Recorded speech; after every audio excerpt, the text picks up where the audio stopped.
What's up everybody, Matt Maran here for another car review. This is of course the 2008 Maserati Quattroporte Sport GTS. Huge thanks to Alex for providing me with his very cool Maserati Quattroporte to review for you guys today. So about the Quattroporte here. So this is a 2008 model, which is the year before they did the restyling of these to make them look a lot more aggressive and better looking in my opinion. But this is still a very beautiful looking vehicle. The 2008 was kind of like the first year and a half of this new transmission, which is a huge improvement, which I'll mention later on as we get out on the road. But as far as the styling, I think it still has a very distinctive, unique style to it, especially up front there. You know, you still have a little bit of that like shark nose in the front, and you know, it kind of juts out there and then kind of cuts back towards the headlamps there, and then those kind of have their own little bulging out there towards the middle of the headlamp there. And I think it's a distinctive look. I think nowadays, especially the headlights look a little sad. The whole front end looks a little less happy than I think, you know, the angrier looks of the newer Quattroportes these days, and even the ones from 2009 and beyond. But I still think it's a very classy look up front there. Going down to the sides, you have these bright yellow calipers that look very cool. You also have the portholes here, which are actually functional in the fender, which is great. Going out towards the back there, it still again looks much like even some of the newer Quattroportes, but still a very classy back end. Nothing too radical, but just looks very good. I love the quad exhaust tips you have there in the back. And so overall, I think it still is a very good looking vehicle. I think again, the 09s have aged a little bit better, I think, but I still think this is still a very cool vehicle, and it still stands out on the road. Whenever you see one of these pull up, it still is like, wow, that's a Maserati. And it has this little air of sophistication and uniqueness to it that, you know, allows it to stand out from the pack of every other S-Class and 7 Series you see out there on the road. Right, so the interior here of the Maserati Quattroporte, well, it's a very cool place to be. As you can see, this one is very bright here with the blue Alcantara you have on the gray leather. And this interior is very interesting in a lot of ways. It does have some good aspects to it. So first thing, sitting down in these seats, you have these pretty adjustable seats that do have a memory function here, and they have a pretty decent amount of bolstering. It's an interesting contour for the seats though, where the thigh bolstering kind of comes up and kind of goes into your leg a little bit instead of just staying on the sides. But they are, you know, good seats, and they're pretty grippy here with the Alcantara inserts on the middle of them. But they are a little squeaky, you know, that just the Italian leather kind of factor in the fact that this is a 10-year-old interior. But they still work, you know, pretty well, and they're pretty comfortable seats as well. Next though is the steering wheel, which is fantastic. I love this steering wheel. So it has the Alcantara inserts here on the rim, but you also do have the perforated leather as well, and it makes for just a fantastic 9-3 grip. I mean, it really like suctions your thumbs into the 9-3 grip here. It's really great. Nice little 10-2 notches, just a few buttons here on it. Again, nothing too complicated, because again, we're talking about a 10-year-old vehicle. You also do have paddle shifters here mounted to the steering column, not the steering wheel. I always appreciate that, and you know, a lot of times these days you have them on the actual steering wheel in other vehicles, but I like Maserati keeps them on the steering column. I think that's really great because you always know where they're at, even if you're mid-turn. And so overall, a great steering wheel.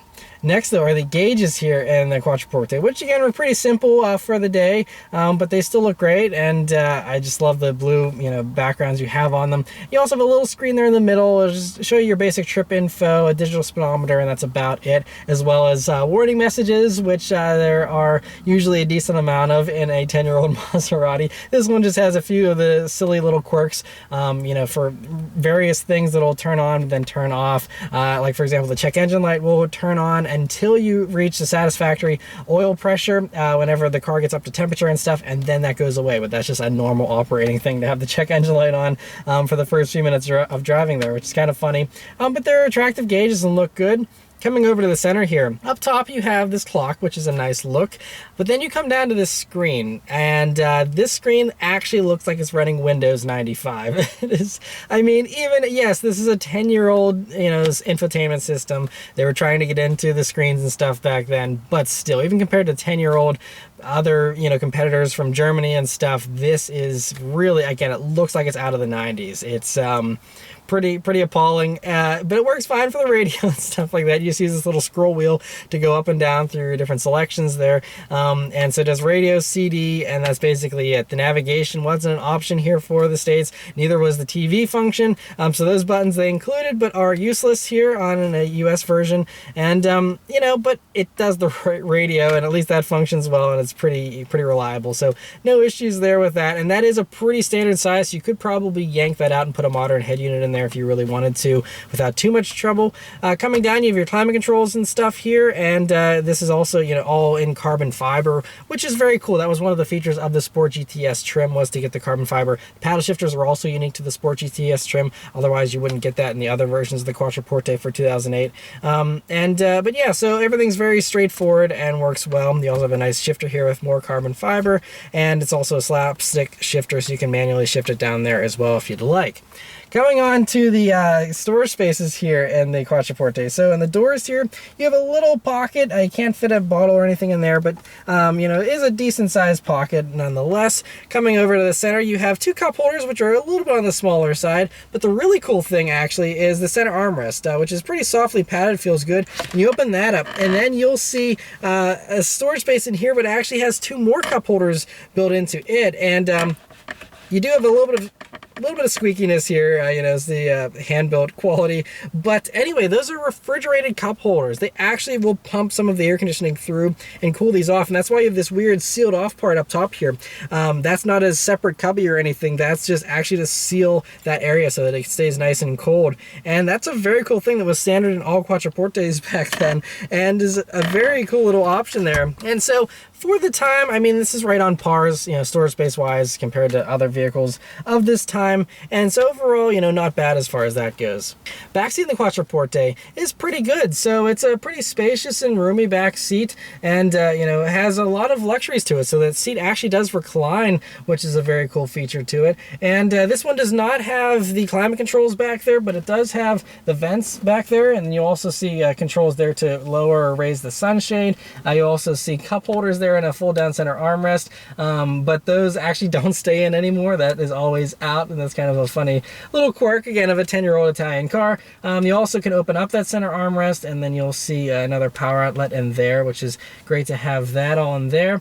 And overall, it's a comfortable back seat. It's pretty spacious as well. You know, I still have plenty of inches of leg room and, you know, plenty of headroom to spare there. You also have air vents there and the B pillars for those rear occupants. And so overall, pretty comfortable back seat.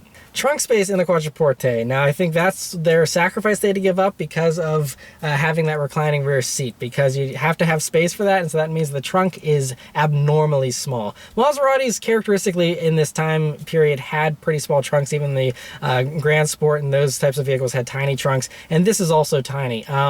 You know, you can fit a pair of golf clubs in there. That is about it. You know, even a large suitcase might be a little bit of a struggle. And compared to the S-classes and 7 Series at the time, I mean, that's a defining characteristic of a large sedan like this, is to have a large trunk, and this one doesn't. And I'm sure that certainly hurt the sales of the Quattroporte for that reason alone. But, you know, for short trips and stuff like that, it should be fine. Or if you only have 1 or 2 people's luggage, you should be able to manage okay. But if you want to load this up with 4 people's stuff, you're going to be struggling. And the owner of this vehicle actually has a roof cargo unit that he mounts on whenever he goes on trips, and that's how he carries additional stuff, which is actually a very cool look. But yeah, so trunk not super usable, but chalk it up to the quirkiness of an Italian car, I guess. All right, so start and go for a drive. The Quattroporte here is this very nice blue key. It's a pretty small key fob, just feels really high quality, and it is a switchblade key, which is very cool. You do have the buttons there on the back to unlock and lock the doors, but of course it still is a key you have to put into this slot here and just turn it, and it roars to life.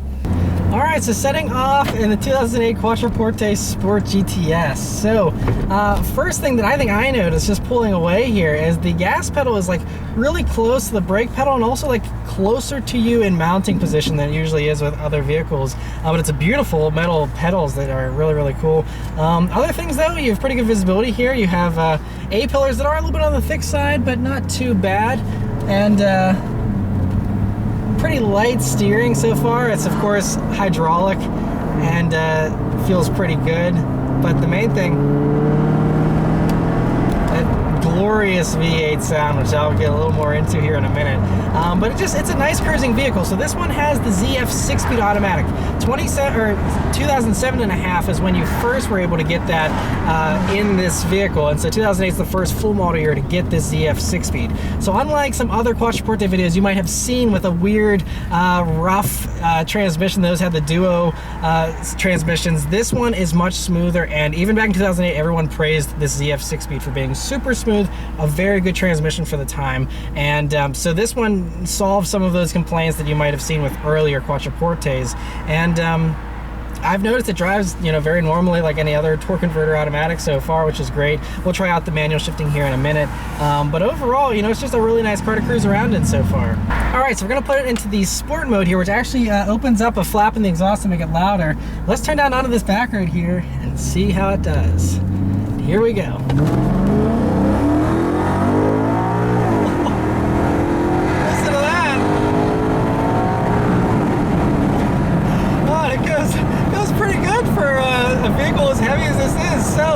The Quattroporte here runs a 4.2-liter V8 engine. It's Ferrari-derived V8 engine. It's slightly different, but anyway. Well, that sounds good. So it does 400 horsepower, 340 pound-feet of torque, and it'll do 0 to 60 in the low 5-second range is what I've seen, like 5.3 or so. And so decent amount. So these weigh about 4,400 pounds. That's why, you'd think 400 horsepower would be faster than a 5-second 0 to 60 time. But I think you are slightly held back by this automatic as well, because I did notice you have a little bit of like an overrun between shifts where it has and it kind of takes a second to kind of go from one gear to another. So it's not banging into gears super precisely like we're used to in modern vehicles. But for the time, this was a very good automatic, and it still does a great job here of maximizing that power. We'll try doing some downshifts here in manual mode. That's not bad. For a 10... listen to those crackles and pops. For a 10-year-old automatic transmission, this shifts quicker than some modern stuff. Like the newest Mazda transmission, that's also a 6-speed auto. This is a similar type of speed, actually maybe slightly quicker even. So not a bad transmission, and especially in sport mode here might help make it a little quicker. But yeah, this is these pedals actually do stuff. So I mean, at least on the downshifts, it feels pretty good.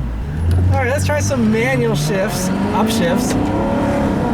Just doing partial throttle.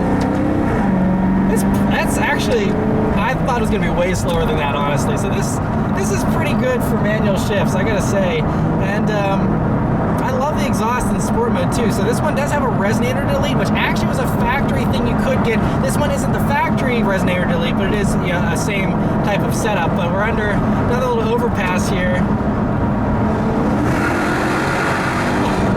Sounds so good. And I have noticed, so I was in manual mode, but I gave it full throttle in third. It just threw me down to second. So it does, kind of want to do its own thing a little bit, but it will hold gears whenever you are, not going full throttle. But I'm really impressed with how quick this is shifting. It sounds so good. Way better than any other sedan like this, really. It's just, that was always the defining thing. And even though, it sounds pretty good even from the inside here, but from the outside, these sound even better because you have like double pane windows here, which really kill out a lot of that sound that you usually would get. And so whenever you roll these up, I mean, it is surprisingly quiet in here. All that ambient noise you were hearing, now you don't hear anymore. So that will filter out some of this exhaust. And we're gonna do a little acceleration here with the windows up. You hear it a little bit more, but you lose a little bit of the rasp of it, and it's not quite as sweet sounding. So definitely a car that's best enjoyed with the windows down.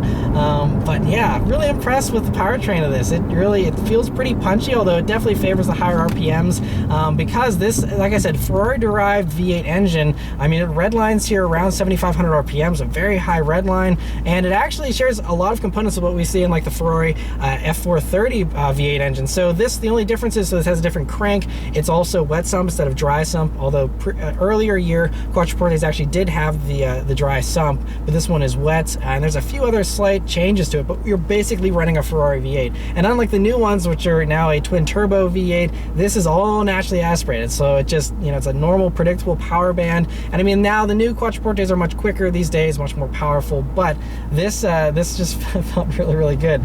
But let's go and take them onto a back road and see how it handles. All right, so we're coming up to some corners here, and let's see how this handles. So this is in sport mode here. Got some good corners here to test out a little bit of the body roll and stuff, and So the one interesting thing about the Sport GTS is it doesn't have the adaptive suspension that you get actually on the normal versions of the Quattroporte and the executive versions. Those actually, it's a more comfort-based system called Skyhook. This actually has fixed normal dampers that are Bilstein dampers, and it's more of a sportier suspension setup. You also get larger brakes here on the Sport GTS than you get on a normal Quattroporte as well. But you know, despite the fact that it's 4,400 pounds and it still is a more luxurious vehicle, it still stays pretty flat. Now we'll have to go around some more corners here to get a better feel for it. But you know, combined with the very accurate steering and the very accurate throttle and brake, I mean, everything, you do have a little bit of a travel for your brake pedal, but everything feels pretty nicely dialed in, so that, you know, compared to some other large executive sedans that might be a little more cushy feeling, this actually feels a little sharper, I think. Another tight corner here, followed by another one. This road is fantastic, but so it's pretty flat with its handling. I mean, we're actually running, so the tire setup this has 20-inch wheels. They're 245 wide in the front and 295 in the rear, and so it you know, is plenty of tire, I think, and I think it handles itself pretty well. I mean, it's not, you know, super flat like some of these modern, you know, sportier competitors to this or something like that, but I mean, it does handle its weight pretty well, and I have no complaints. I mean, honestly, again, compared to, you know, you got to compare it to stuff in its time period of 2008. Think of a 2008 S-Class or something like that. I don't think they would handle this well. Maybe the AMG versions would. I haven't driven one of those, so I can't really compare directly, but I will say this handles way better than you would probably expect it to. You know, a lot of people think, oh, these things just cruise around at low speeds and they sound fantastic and it's all kind of all show and no go, but that's really not the case. It handles really well, and I think that, you know, they wanted to, especially with the Sport GTS version, the reason why they offered that is it's a sportier offering. They wanted to appeal to the enthusiast, and I think they did a very good job of making a vehicle that seems to handle really, really well from, again, the little bit I've been able to sample here. I mean, it's got very quick steering as well. Now, it's not as quick as some of the quickest racks out there these days, but it is a very, very quick rack, so it's very eager to dart around in a very good way. And so everything just, again, feels really nicely dialed in here. But we'll do one more acceleration, then I'll come back and give you guys my final thoughts here on the Quattroporte. A little bit of wheel spin that time, but when it gets to those higher RPMs, it sounds so good. So I've been driving a little while longer. One thing you'll probably notice is the bumps here. So I think part of it is the fact that you're on 20-inch wheels, and 20-inch wheels usually don't ride very great on even the newest modern cars with the most sophisticated suspensions. But this being, you know, fixed dampers and stuff, it is definitely, you feel the bumps a lot more than you probably would in the competing sporty large sedans back then, and that's just one of the drawbacks, but that's just one of the sacrifices as well of, you know, having a Maserati. Is you will notice, in addition to the bumpiness, there's a little bit more rattling, like this moonroof rattles slightly, and you get a little bit of a creakiness in the suspension and stuff. Some of that might just be due to age as well. I'm not sure how many of these, you know, noises were present when these were new, but, you know, Italian vehicles are known to have those types of little additional noises and stuff. I mean, that's part of what you get with, you know, a vehicle that's, one, built in low numbers, and also mostly hand built as far as a lot of the interior and stuff like that. So, I mean, these are really intense bumps, but as you can tell, you do have some of those noises. So that's the only thing that's a potential drawback here that doesn't, it kind of disconnects you from the more exclusive and very high-end experience you otherwise have. I mean, this interior, even though it's dated, you know, it still feels very nice to be in, and it just feels, you know, more unique than the average vehicle these days. And so that's really the only bad thing I can say about it. Otherwise, you know, you just listen to this exhaust and get a downshift, and then all is forgiven, you know? I mean, if you want something that's going to be buttery smooth, this probably isn't going to be your best choice. But if you're okay dealing with that, I think that's you know, a totally fine sacrifice to make. And it isn't jarring or anything. It's not like it's a hardship. It's just going to be, compared to other, you know, competitors, it's not going to be quite as good. One other thing too I want to mention as far as daily drivability. Now, you know, aside from the ride, this is still a very daily drivable vehicle. You have a pretty good view out of the back as well. I forgot to mention with visibility. But one visibility thing that isn't great is that you do have a pretty thick C-pillar back there. You know, you have a very nice Maserati badge on it on the outside there, which is really great. But it means that whenever you're at certain intersections, looking out of that C-pillar area there is a little bit tricky and, you know, not the greatest. But not a huge deal, just something worth mentioning though. Yeah, I'm really impressed with the way the Quattroporte handles. Again, they handle so much better than you'd probably expect it to. And one thing that's also much better than you might expect is the pricing here of the Quattroporte. These things are phenomenal values these days, and it's kind of insane. Like, the owner of this one picked this one up with like around 23,000 miles on it, and he only paid about $20,000 for it. And so for a vehicle that was over $100,000 about 10 years ago, it's a phenomenal bargain. And aside from the few little electrical quirks, there's really nothing wrong with it. It's been driving totally fine. He's been putting about 10,000 miles. It's now at 33,000 miles. No issues to speak of as far as mechanical stuff goes. And so again, this one's still pretty low miles at only 33,000. I don't know if they'd last over 100,000 miles without issue, but these motors seem to be fairly reliable from what I've been told. So I mean, it's way more interesting than most stuff you're going to buy around $20,000,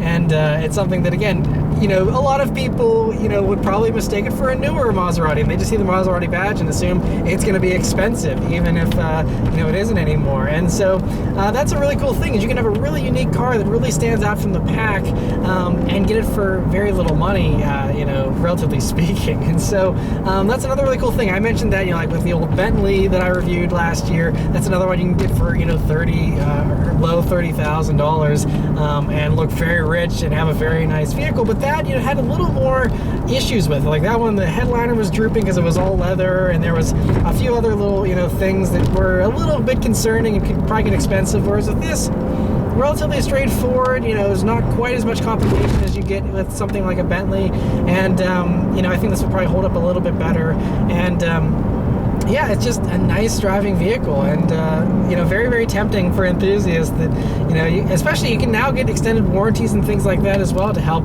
cover this, a CarMax warranty or something like that. And now we're out on a main road just cruising, and this is where it's a really nice cruiser. I mean, it's great, just rolling on the miles on the highway.